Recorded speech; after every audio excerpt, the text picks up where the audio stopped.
அளவற்ற மகிழ்ச்சி அடைகின்றோம். சென்ற வார நிகழ்ச்சியில் காத்தமுன் நபியின் என்ற சொல் தொடர்பாக விரிவான முறையில் இங்கே நாம் விவாதித்தோம். காத்தமுன் நபியின் என்ற சொல்லுக்கு இறுதி நபி என்று பொருள் கொடுத்தால் அது திருக்குர்ஆனுக்கு ஒரு முரண்பாடாக அமையும். திருக்குர்ஆனுக்கு முரணான ஒரு பொருள் என்பதை இங்கே விரிவான முறையில் நாம் இங்கே எடுத்து சொன்னோம். ஹஜ்ரத் ரசூல் ஸல்லல்லாஹு அலைஹி வஸல்லம் அவர்கள் அகில உலகுக்கும் அருட்கொடையாக ஆன்மீக பேரொளியாக தோன்றிய ஒரு சிறந்த நபி, ஒரு முத்திரை நபி. முன் தோன்றிய எல்லா நபிமார்களுக்கும் முத்திரை நபியாக தோன்றினார்கள். முன் தோன்றிய நபிமார்களுடைய எல்லா போதனைகளையும் உள்ளடக்கிய ஒரு மகத்தான நபியாக காத்தமுன் நபியினாக அவர்கள் தோன்றினார்கள் என்று அஹ்மதியா முஸ்லிம் ஜமாத் நம்புகிறது என்றும் நாம் கூறினோம். அடுத்து இறுதி நபி என்று நாம் பொருள் கொடுக்க கூடாது என்பதையும் திருக்குர்ஆனில் இருந்து ஆதாரத்தை காட்டி இங்கே விளக்கியிருந்தோம். இறுதி நபி என்று பொருள் கொடுக்க கூடாது என்று சொன்னால் ஹஜ்ரத் ரசூல் ஸல்லல்லாஹு அலைஹி வஸல்லம் அவர்கள் இறுதி காலத்தில் தன்னுடைய உம்மத்தில் ஈசா இப்னு மரியம் தோன்றுவார் என்று கூறியிருக்கிறார்களே, அவர்கள் நபியுல்லாவாக வருவார்கள் என்றும் ரசூல் ஸல்லல்லாஹு அலைஹி வஸல்லம் அவர்கள் கூறியிருக்கிறார்களே என்பது தொடர்பாகவும் நாம் சிந்திக்க கடமைப்பட்டவர்களாக இருக்கிறோம் என்பதையும் நாம் சென்ற நிகழ்ச்சியிலே எடுத்து கூறியிருந்தோம். இப்போது நான் மௌலவி சாஹிப் அவர்களை கேட்கிறேன். ஹஜ்ரத் ரசூல் ஸல்லல்லாஹு அலைஹி வஸல்லம் அவர்கள் முத்திரையான நபி, அவர்களை பின்பற்றி அவர்களுடைய அடிச்சுவட்டை பின்பற்றி அவருடைய உம்மத்தில் ஒரு நபி வருவார்கள் என்று சொன்னால் அது தொடர்பாக திருக்குர்ஆனில் நிச்சயமாக இருக்க வேண்டும். அது தொடர்பாக திருக்குர்ஆனில் என்ன கூறப்பட்டிருக்கிறது? ஹஜ்ரத் நபிகள் நாயகம் ஸல்லல்லாஹு அலைஹி வஸல்லம் அவர்கள் காத்தமுன் நபியினாக இருக்கின்றார்கள் என்று நாம் முழுமையான முறையில் நம்புகின்றோம். ஹஜ்ரத் ரசூலுல்லாஹ் ஸல்லல்லாஹு அலைஹி வஸல்லம் அவர்களை பற்றி அல்லாஹ் திருக்குர்ஆனிலேயே காத்தமுன் நபியின் என்று கூறியிருக்கின்றான். ஆனால் காத்தமுன் நபியின் என்றால் நபிமார்களில் முத்திரையானவர் என்றுதான் அதற்கு பொருள் என்பதையும் நாம் குறிப்பிட்டிருக்கின்றோம். முத்திரையானவர் என்றால் அதனை உண்மைப்படுத்தக்கூடியவர் என்ற பொருளையும் நாம் சென்ற அந்த தொடரில் குறிப்பிட்டிருந்தோம்.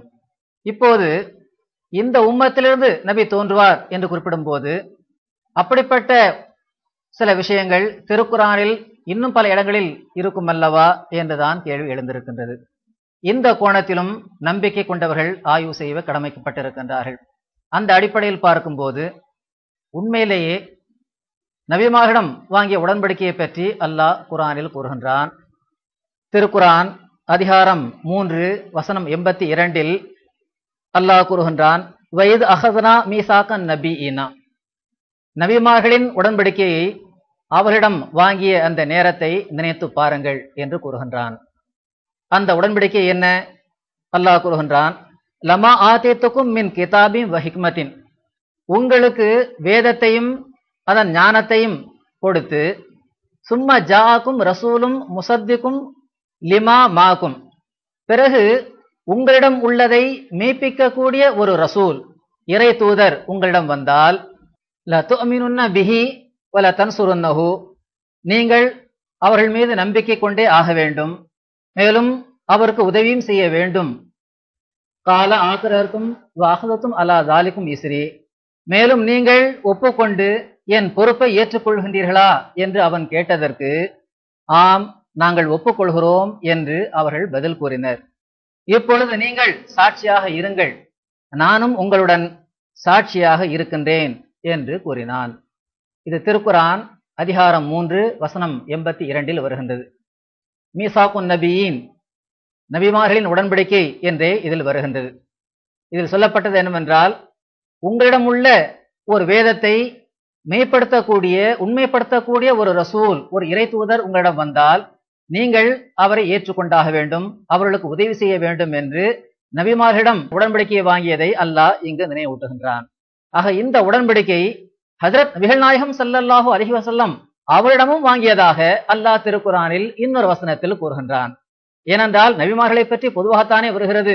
ரசூலுல்லாஹ் ஸல்லல்லாஹு அலைஹி வஸல்லம் அவரிடமும் இந்த உடன்படிக்கையை வாங்கியது வருகிறதா என்ற ஒரு கேள்வி எழலாம். ஆனால் உம்மிடமும் இந்த உடன்படிக்கையை வாங்கினோம் என்று அல்லாஹ் சூரா அஹ்ஸாப் 33வது அத்தியாயம் 8வது வசனத்தில் அல்லாஹ் கூறுகின்றான், வயது அஹதனா மினன் நபியீன மீசாக்கஹும் வ மின்க வ மின் நூஹின் வ இப்ராஹீம வ மூசா வ ஈஸா இப்னு மரியம் வ அஹதனா மின்ஹும் மீசாகன் கலீலா, அதாவது நாம் நபிமார்கள் அனைவரிடமும் உம்மிடமும் நூஹ், இப்ராஹிம், மூசா, மரியமுடைய மகன் ஈசா ஆகியோரிடமும் உடன்படிக்கை வாங்கிய நேரத்தை நீங்கள் நினைத்து பாருங்கள். நாம் அவர்கள் அனைவரிடமும் உறுதி வாய்ந்த ஒரு உடன்படிக்கையை வாங்கினோம் என்று திருக்குரான் 33வது அதிகாரம் 8வது வசனத்தில் அல்லாஹ் கூறுகின்றான். ஆக மீசாக்குன் நபியின் என்று திருக்குரானில் இந்த 2 இடங்களில் தான் வருகிறது. நபிமார்களின் உடன்படிக்கை என்ற வார்த்தையிலேயே இந்த 2 வசனங்களிலும் இடம் பெற்றிருக்கிறது. அந்த உடன்படிக்கை என்ன என்பதை பற்றி அல்லாஹ் சூரா ஆல இம்ரானுடைய 82வது வசனத்தில் கூறுகின்றான். உங்களிடம் மேய்ப்பிக்கக்கூடிய ஒரு ரசூல் உங்களிடம் வந்தால் அவருக்கு நீங்கள் உதவி செய்ய வேண்டும் என்று. ஆக இந்த உடன்படிக்கையை ஹஜ்ரத் நபி ஸல்லல்லாஹு அலைஹி வஸல்லம் அவரிடமும் இறைவன் வாங்கி இருக்கிறான் என்பதை திருக்குரானில் இருந்தே நாம் தெரிந்து கொள்கின்றோம். எனவே ரசூலுல்லாஹ் ஸல்லல்லாஹு அலைஹி வஸல்லம் அவர்களுக்கு வழங்கப்பட்டிருக்கின்ற இந்த திருக்குரானை, இந்த வேதத்தை உண்மைப்படுத்தக்கூடிய ஒரு ரசூல், ஒரு இறை தூதர் வருவார் என்றால் அவருக்கு உதவி செய்ய வேண்டியது ஒவ்வொரு முஸ்லிமுடைய கடமையாக இருக்கின்றது என்பதையும் நாம் இந்த வசனங்களின் மூலமாக தெரிந்து கொள்கின்றோம். எனவேதான் நாம் மீண்டும் மீண்டும் கூறி வருகின்றோம், ஆயத் ஹாத்தமுன் நபியின், அதாவது நபிகள் நாயகம் ஸல்லல்லாஹு அலைஹி வஸல்லம் அவர்கள் நபிமார்களுக்கு ஹாத்தமாக, முத்திரையாக விளங்குகின்றார்கள் என்பது இனிமேல் நபி வரமாட்டார் என்பதற்கு அடையாளமாக இல்லை. இனி நபி வரமாட்டார் என்பதை அது ஒருபோதும் தெரியப்படுத்தவில்லை. மாறாக இனிமேல் ஒருவர் நபி வருவார் என்றால் அவர் இந்த கிதாபாகிய நபிகள் நாயகம் ஸல்லல்லாஹு அலைஹி வஸல்லம் அவர்களுக்கு வழங்கப்பட்டிருக்கின்ற இந்த வேதத்தை உண்மைப்படுத்தக்கூடிய ஒரு ரசூலாக வருவார். ஏனென்றால் உங்களிடம் உள்ளதை, அதாவது இப்போது முஸ்லிமிடம் இருக்கக்கூடிய வேதம் திருக்குரான், எனவே உங்களிடம் உள்ளதை மெய்ப்பிக்கக்கூடிய அந்த திருக்குரானை மெய்ப்பிக்கக்கூடிய ஒரு ரசூல் உங்களிடம் வந்தால் நீங்கள் ஏற்றுக்கொள்ள வேண்டும் என்றுதான் ஹஜ்ரத் நபிகள் நாயகம் ஸல்லல்லாஹு அலைஹி வஸல்லம் அவர்கள் உட்பட இந்த மீசாக்குன் நபியின், அதாவது இந்த நபிமாரிடம் உள்ள அந்த உடன்படிக்கை வாங்கப்பட்டிருக்கிறது என்பதை நாம் தெரிந்து கொள்கின்றோம். இந்த அடிப்படையில் இந்த காலத்தில் ஹஜ்ரத் மிர்சா குலாம் அஹ்மத் அலைஹிஸ்ஸலாத்து வஸ்ஸலாம் அவர்கள் வந்திருக்கின்றார்கள் என்றால் அவர்கள் கூறினார்கள், நான் இந்த உம்மத்தை சார்ந்தவனாக இருப்பதனால்தான் இறைவன் இந்த பதவி எனக்கு வழங்கியிருக்கிறான். இரண்டாவது, ஹஜ்ரத் ரசூலுல்லாஹ் ஸல்லல்லாஹு அலைஹி வஸல்லம் அவர்களை முழுக்க முழுக்க பின்பற்றியதன் காரணமாகத்தான் இறைவன் எனக்கு இந்த பதவியை வழங்கியிருக்கிறான் என்று கூறுகின்றார்கள். திருக்குரானுடைய வசனங்களும் இதைத்தான் நமக்கு தெளிவுபடுத்துகின்றன.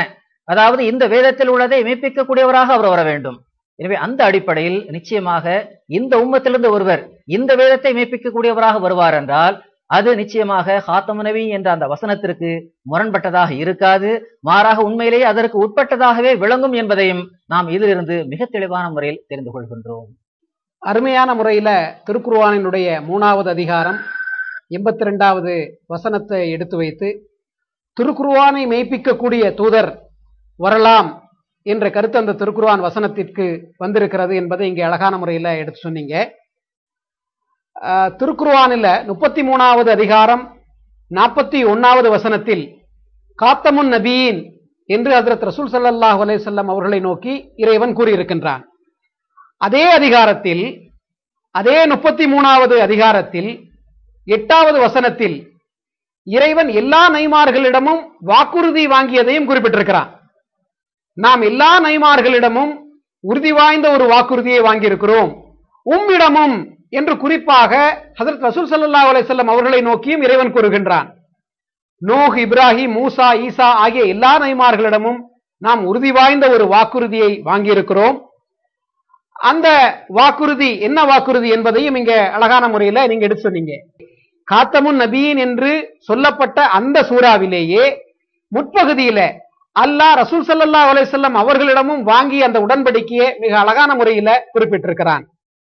காத்தமுன் நபியின் என்பதற்கு அரபி மொழியில் எந்த அர்த்தத்தில் இந்த சொல் கையாளப்பட்டிருக்கிறது?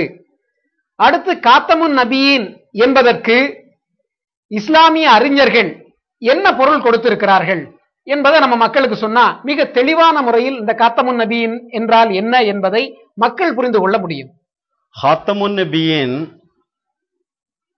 என்று அல்லாஹ் கூறிய அந்த அதிகாரத்திலேயே மீசாக்கு நபியின் நபிமார்களிடம் வாங்கிய வாக்குறுதி சம்பந்தமாக கூறப்பட்டுள்ளது.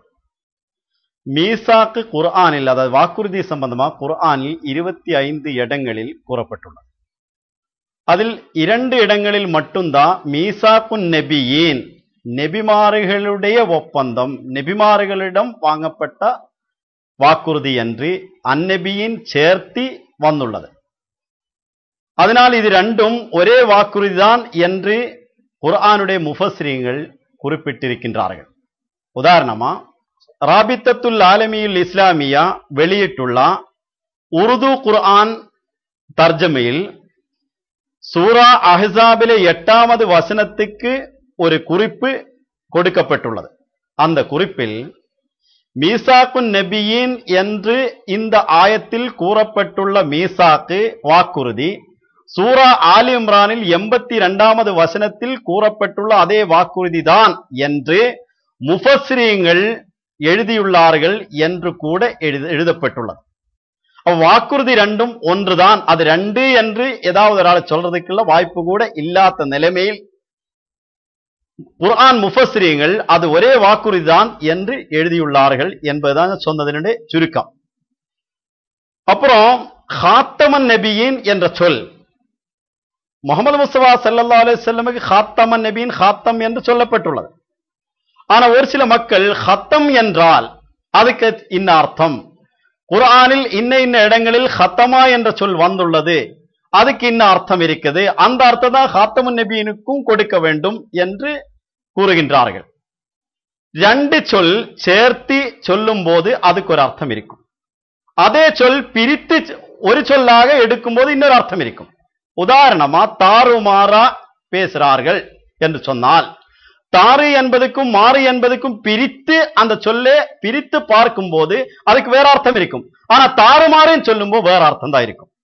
இதே போன்று ஹாத்தமன் நபியின் என்பது ஹத்தமு என்பதுக்கு மட்டும் அர்த்தம் கொடுத்து தவறான ஒரு கொள்கையில் மக்களே ஈடுபட வைக்கின்றார்கள். ஆனா அது தப்பு. அரபி மொழியில் எந்த இடத்திலும் ஹாத்தம் என்ற சொல் ஒரு பன்மை சொல்லிடம் பயன்படுத்தும் போது இறுதி என்ற அர்த்தம் வராது. உதாரணமா முஹம்மது முஸ்தபா ஸல்லல்லாஹு அலைஹி வஸல்லம் ஹாத்தமுல் அவுலியா, அவுலியாக்களில் ஹாத்தம் என்று ஹஜரத் அலி ரலியல்லாஹு தஆலா அன்ஹு அவர்களே நோக்கி கூறினார்கள். அது ஹதீஸில் இடம்பெற்றுள்ளது. ஹஜரத் அப்பாஸ் ரலியல்லாஹு தஆலா அன்ஹு அவர்களே நோக்கி ஹாத்தமுல் முஹாஜிரின், முஹாஜிரீன்களில் ஹாத்தம் என்று ரசூலுல்லாஹி ஸல்லல்லாஹு அலைஹி வஸல்லம் கூறியதாகவும் ஹதீஸில் இடம்பெற்றுள்ளது. நாம் குர்ஆன் தஃசீர்கள் படிக்கும் போது அதனுடைய அறிமுகத்திலே ஹாத்தமுல் முஃபஸ்ஸிரீன், முஃபஸ்ஸிரீன்களில் ஹாத்தம் என்று எழுதப்பட்டதாக பார்க்கின்றோம்.